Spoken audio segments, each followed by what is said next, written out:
Greetings, salutations, and welcome to Sportslook, the sports television program for the high plains of West Texas and eastern New Mexico. I'm your host, Doc Elder, and because 25 years ago, Puff Daddy musically asked us, "Do you want to be ballers?" Why, yes, Puffy, yes, we do. So tonight we're going to have football. We're also going to have softball. I'm going to finish up with overtime that's ball related. But as always, I'll start out with an Eastern recap.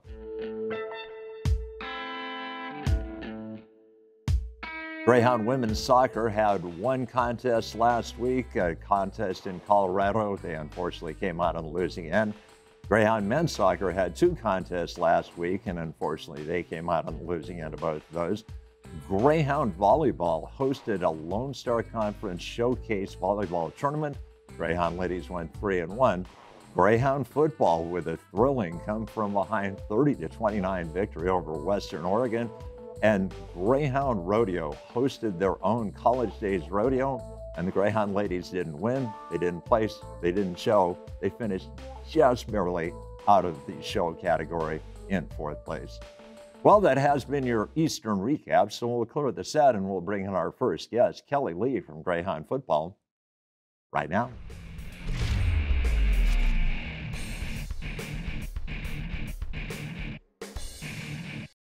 Welcome back to Sportslook, and we welcome back to the set of Sportslook the head coach of Greyhound Football, Kelly Lee. And Coach, I'm not sure if you're aware of this or not, but the Greyhounds are 3-0 to start the season.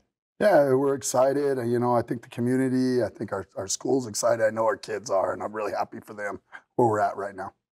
Of course, the first game of the season, you played our in-state arch rivals, New Mexico Highlands. It was a game that seemed like it was headed towards a blowout because you were up 21-0 at halftime. You were getting the ball to start the second half. But give Highlands credit, they made it a ball game.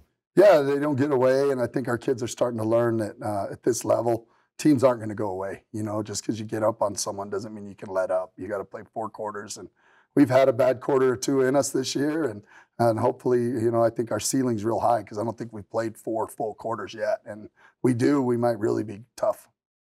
Of course, I really think that what you said after the Highlands game made an impression on your kids because the very next week, you're up by 18 at halftime. You're getting the ball to start the second half.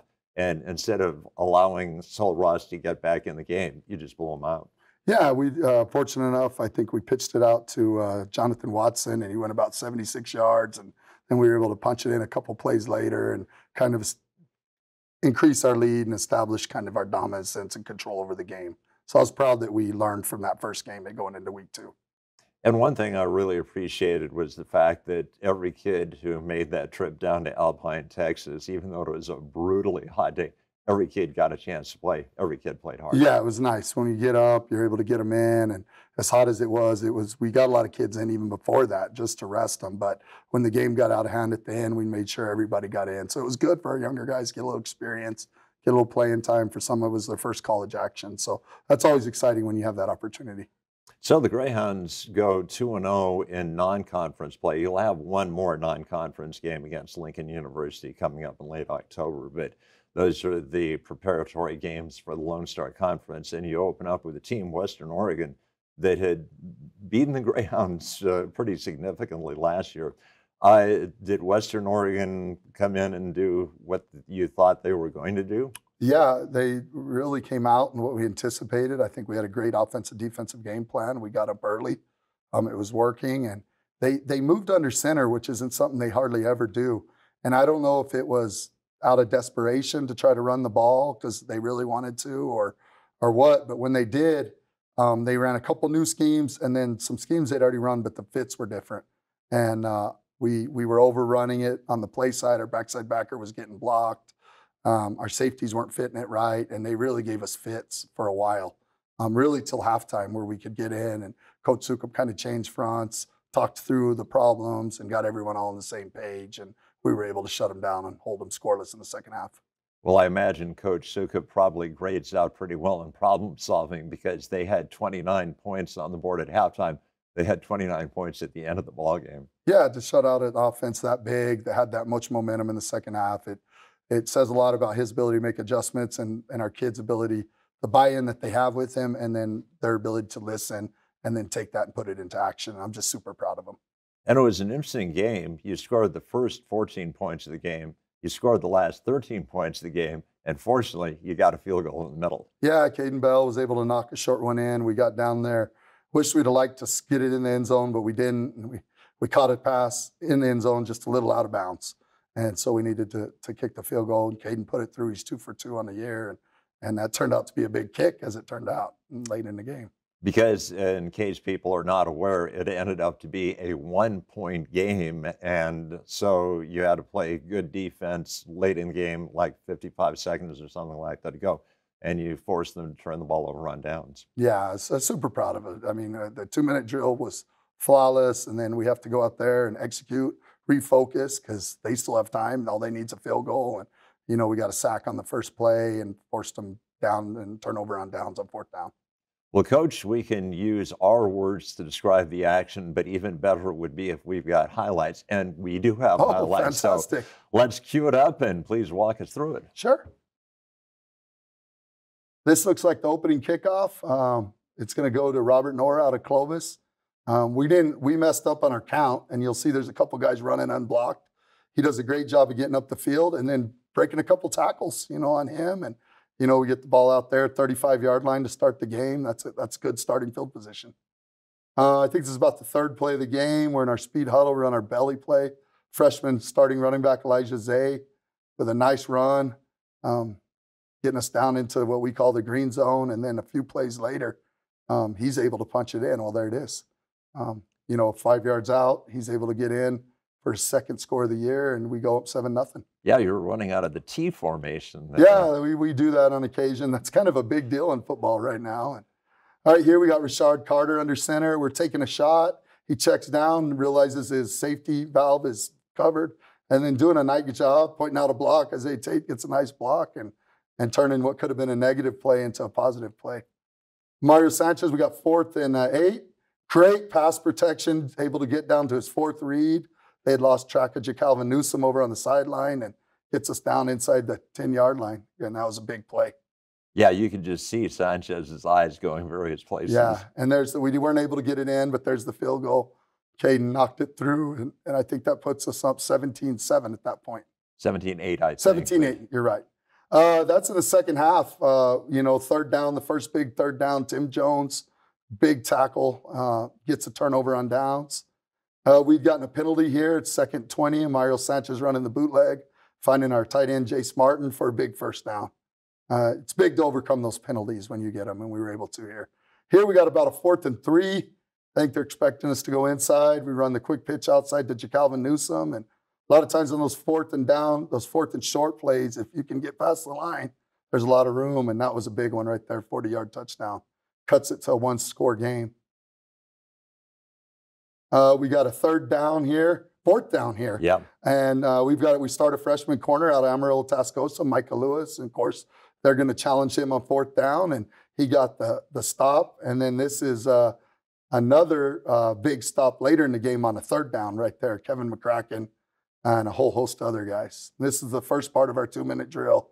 I thought we did a great job of working the sideline. They were playing soft. We hit 4 or 5 short passes, all to Andre Jones. Here's another one through a screen pass to Trey Butler. And then we get it 2nd and 4, 2nd and 5, and we got a chance to take a shot. We'd run a lot of outs. We ran a little out and up right there to Andre, and they bid on it. Mario threw a great ball, and he made the catch. And that puts us up with about a minute to go in the game. Now we got to play defense. Yep, and so we covered the kick. They're pinned back. James Apsey right there out of El Paso, Texas with a timely sack. And now they're backed up and got 2nd 20.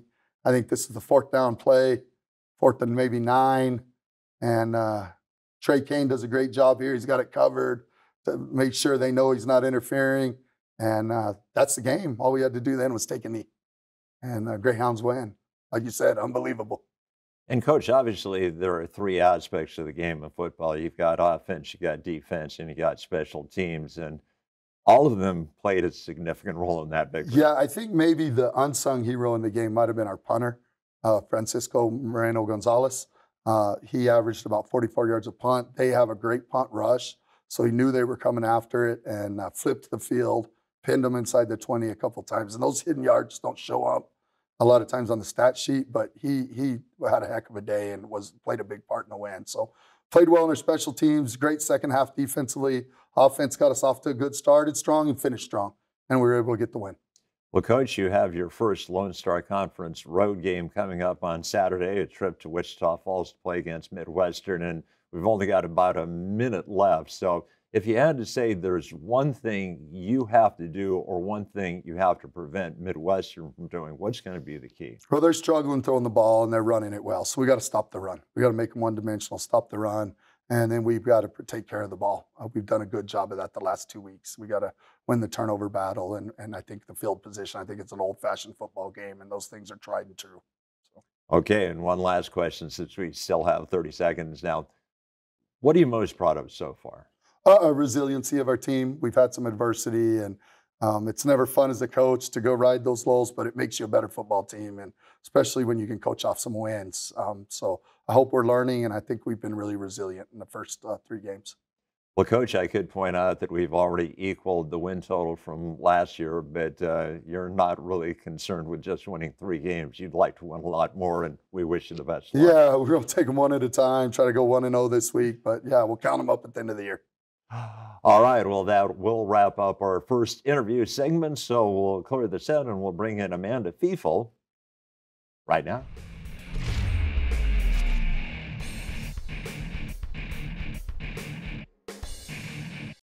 Welcome back to Sportslook, and we welcome back to the set of Sportslook the head coach of Greyhound softball, Amanda Fiefel. And Coach, we didn't get a chance to get you on after your season was over last spring, and so we wanted to get you on now because you had a pretty good spring.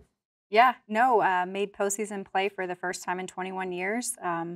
That team, obviously, we had some resiliency that we had to go through as far as like battling some top opponents there toward the end to really make a run, but overall, great season. I think a memorable season for a lot of those seniors who had been through so much adversity with prior coaching staffs. And again, I can't say much more about it. I mean, it was a great feeling to have for those seniors to go out on a high note.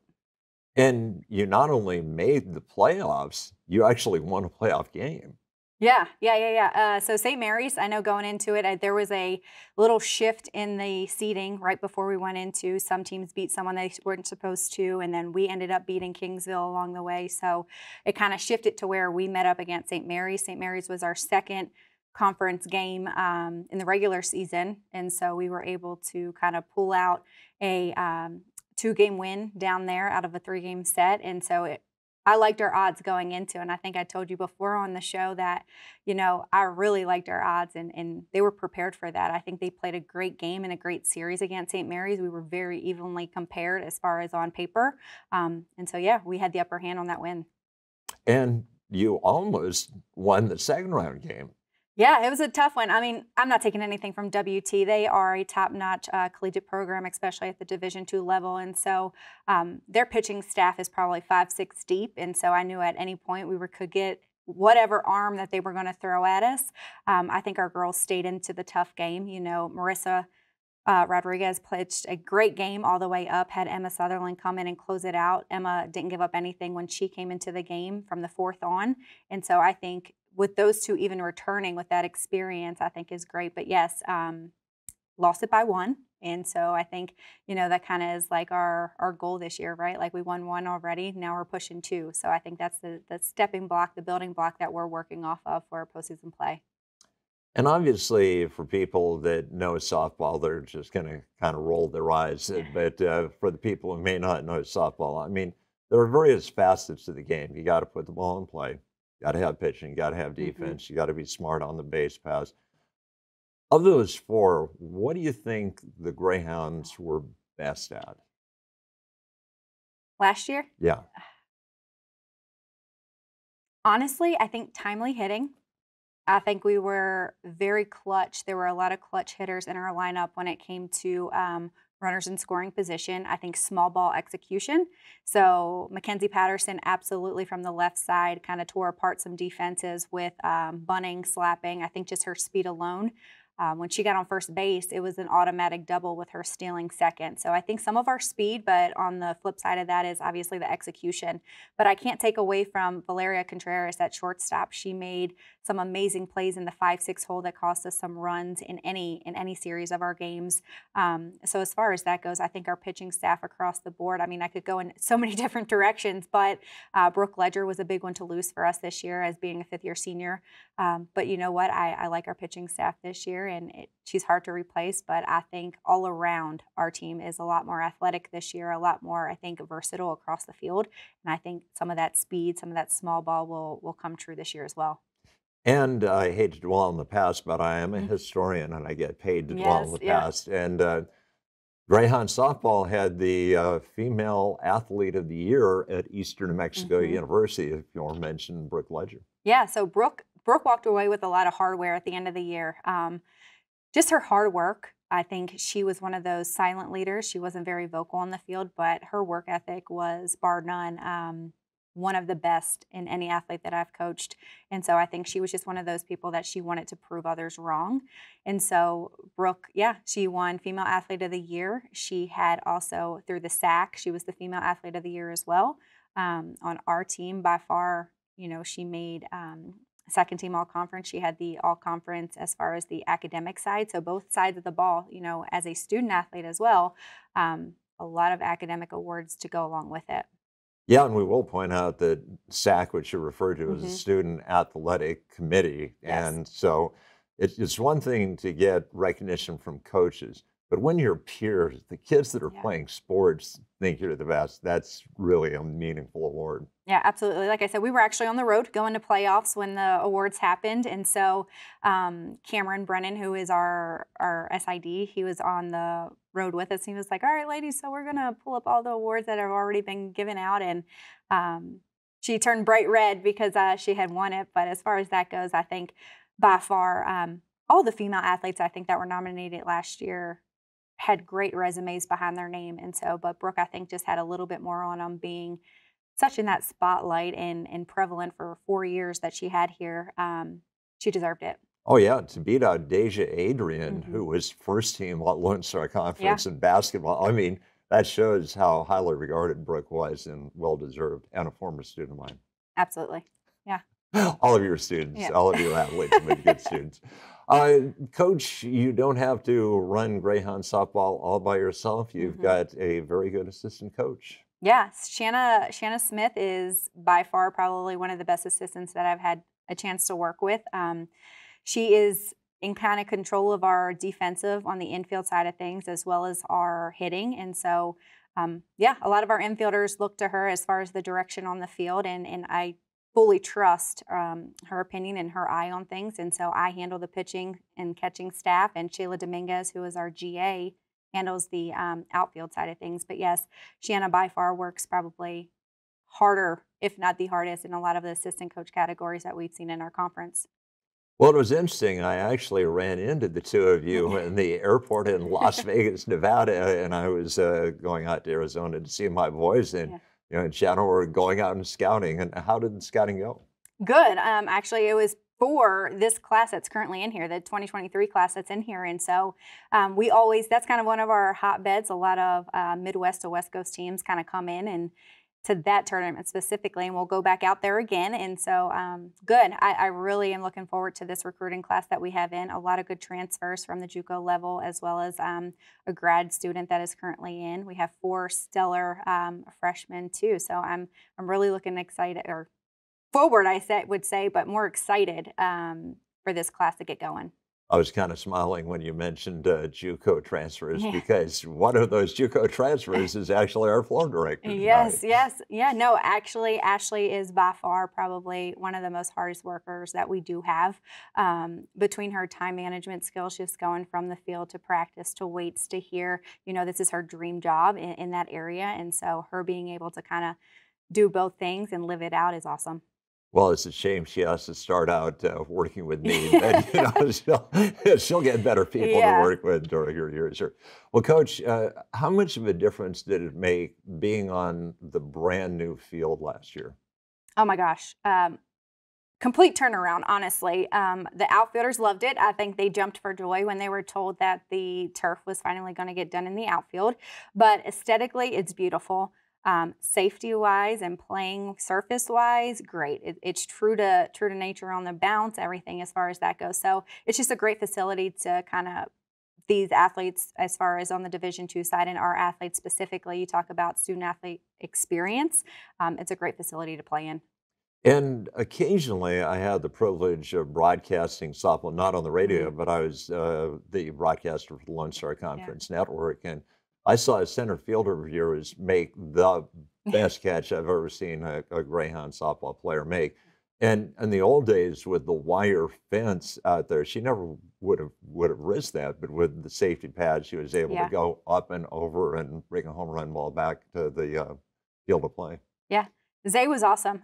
Not to mention she was tall and lanky, so she had that projection to get over the fence. But yeah, I think the outfield in general, when you're talking about the safety of our athletes and the technology that we have now, right, to be able for them to jump and propel themselves up over it, yeah, I think a fence and a spike on the old days pretty much would have ripped right through her. But yeah, it was great. I think that's still one of the major pictures on our Instagram and our social media feed. It was a great play. It was a great play. Well, Coach, obviously, you'd be forgiven for just resting on your laurels. So, I mean, you did something we hadn't done in 21 years, and then you did something we'd never done, which was to win a playoff game in the Lone Star Conference. But I would imagine you and Shanna are kind of setting yours, like you said, that, okay, we won one game, we're going to get to the playoffs, we're going to win two. Absolutely. And so actually just a precursor to that, but we took the team down to Ruidoso this past week as far as team bonding and kind of looking at things. And I think ultimately, Doc, it starts with our culture, right? So you can't kind of go anywhere and play and get to that point if our team chemistry isn't there. And so this past weekend was huge for our program. Again, a lot of new faces to this Greyhound softball team. And so I think this past weekend was huge for them to really bond and get to know each other on a deeper level. And so that's kind of where we want to start it. And, you know, we got to take day by day and build from there. We can't look too far ahead. We have to take care of what's in front of us. Well, Coach, congratulations on the great success you had last spring. Can't wait to see your ladies in action again. Thank you so much.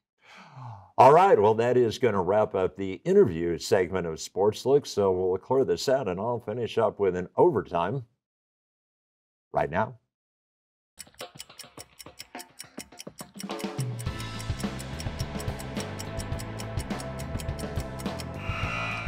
Earlier this week, I had a conversation with a first cousin of mine named Steve.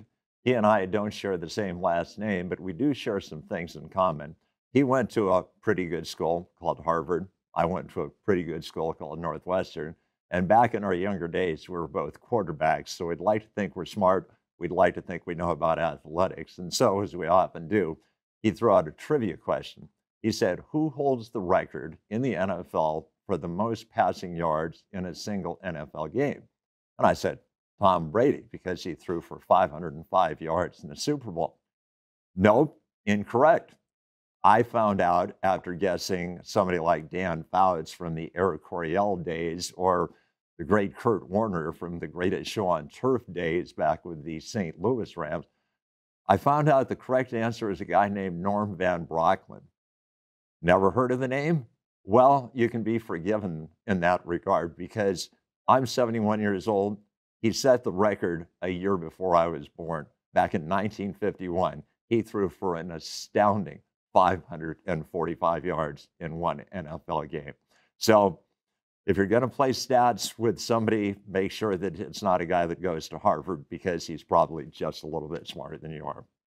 Well, that will finish up in overtime, and that will finish up an episode of Sportslook. I'd like to thank my guests, Kelly Lee from Greyhound Football and Amanda Fiefel from Greyhound Softball. Had a floor crew directed by a softball player, Ms. Ashley. So, for all those aforementioned people, this is Doc Elder saying, so long.